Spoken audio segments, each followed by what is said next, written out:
பல்லவி சொல்றாங்க, எதுக்கு 2 ஆலத்தி தட்டு எடுத்துட்டு போறீங்க? வேற யாராவது வந்திருக்காங்களா? சாரு சொல்றாங்க, அப்பா கேஸ்ல ஜெயிச்சதுக்கு அவங்களுக்கு திருஷ்டி கழிக்கிறதுக்கு ஒரு இது.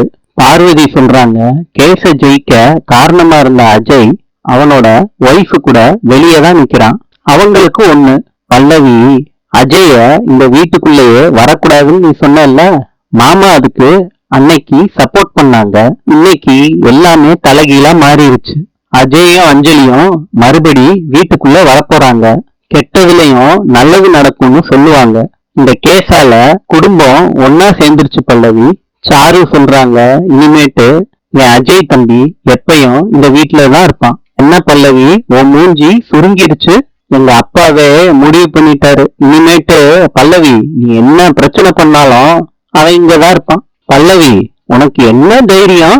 இந்த வீட்டு பையன் அவனை இந்த வீட்டுக்குள்ளேயே விடக்கூடாதுன்னு பிரச்சனை பண்ணிக்கிட்டு இருக்க? பல்லவி சொல்றாங்க, நீங்க எல்லாம் ஒண்ணு சேர்றப்ப என்னைய பத்தி யாருமே யோசிக்கலையே. பார்வதி சொல்றாங்க, பல்லவி நீ அந்த மாதிரி யோசிக்காத.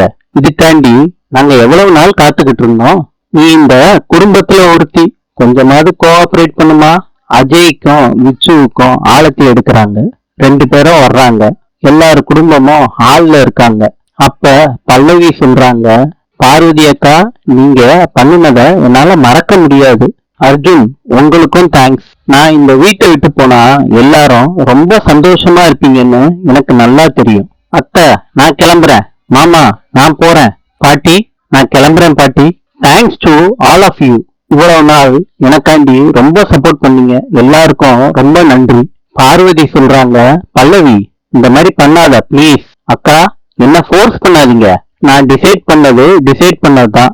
நான் யாருக்கும் இடைஞ்சலா இந்த வீட்டுல இருக்கணும்னு எனக்கு தேவையில்லை. அஞ்சலி சொல்றாங்க, நாங்க இருக்கிறது உங்களுக்கு பிடிக்கலையா? சொல்லுங்க, நாங்க போயிடுறோம். அர்ஜுன் சொல்றாரு, அஞ்சலி நீ எதுக்குமா போகணும்?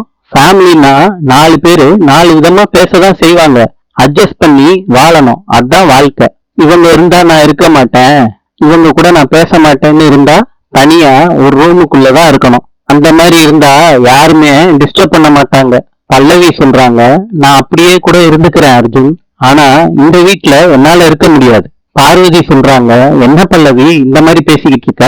அதுக்கு அர்ஜுன் சொல்றாரு, நீ எதுக்கு பார்வதி அவகிட்ட பேசிக்கிட்டு இருக்க?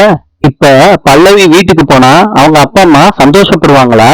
அவங்களே திரும்ப கொண்டு வந்து இங்க விட்டுருவாங்க.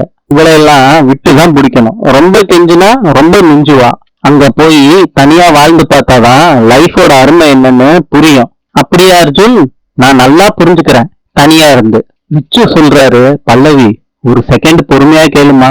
அதுக்கு அர்ஜுன் சொல்றாரு, இவகிட்ட என்னப்பா பேச்சு? இதுக்கெல்லாம் இவ ஒருத்தே கிடையாது. கிருஷ்ணவேணியோட அம்மா சொல்றாங்க, அவ போனா போகுதுன்னா விட்டுற முடியுமா? உன் தம்பியோட சந்தோஷம் உனக்கு முக்கியம் இல்லையா? கண்ணன் சொல்றாரு, பல்லவி போனா என் வாழ்க்கை கெட்டு போயிருமா? சும்மா இருப்பாட்டி, எங்க அண்ணன் வீட்டுக்குள்ள வரக்கூடாதுன்னு சொல்றா. இவ என்னமோ இவ இந்த வீட்டுக்குள்ளே இருக்க கூடாது, கிளம்பு பல்லவி. விச்சு சொல்றாரு, வாய மூடு கண்ணா. பல்லவிய பேசி கன்வின்ஸ் பண்ணிடுறாரு விச்சு. இப்ப பல்லவி நினைச்சு பாக்குறாங்க நடந்தத. வீட்டு வாசல்ல யாரோ நிக்கிறத பாக்குறாங்க. அவங்க கிட்ட பேச ட்ரை பண்றாங்க. அவங்க ஆட்டோல தப்பிச்சு போயிடுறாங்க பல்லவிய பார்த்து பயந்து. பல்லவி மனசுக்குள்ள நினைக்கிறாங்க, எப்படி இருந்தாலும் அர்ஜுனோட கீப்பாதான் இருக்கும். இத பார்வதி கிட்ட போட்டு கொடுத்துட்டு இவங்க லைஃப காலி பண்ணிடலான்னு மனசுக்குள்ள நினைக்கிறாங்க. அந்த ஞாபகங்கள்லாம் பல்லவிக்கு வந்துட்டு போகுது விச்சு சொல்றப்ப. பார்வதியும் பல்லவி போக கூடாதுன்னு பேசுறாங்க, விச்சுவும் பேசுறாரு. அப்ப மனசுக்குள்ள நினைக்கிறாங்க, பார்வதி எப்படி இருந்தாலும் இந்த குடும்பத்தை நான் பிரிக்கதான் போறேன்னு பல்லவி மனசுக்குள்ள நினைச்சுக்கிறாங்க. இன்று சில்லியின் நாணயம் பிஷோ. நாளை சந்திப்போம்.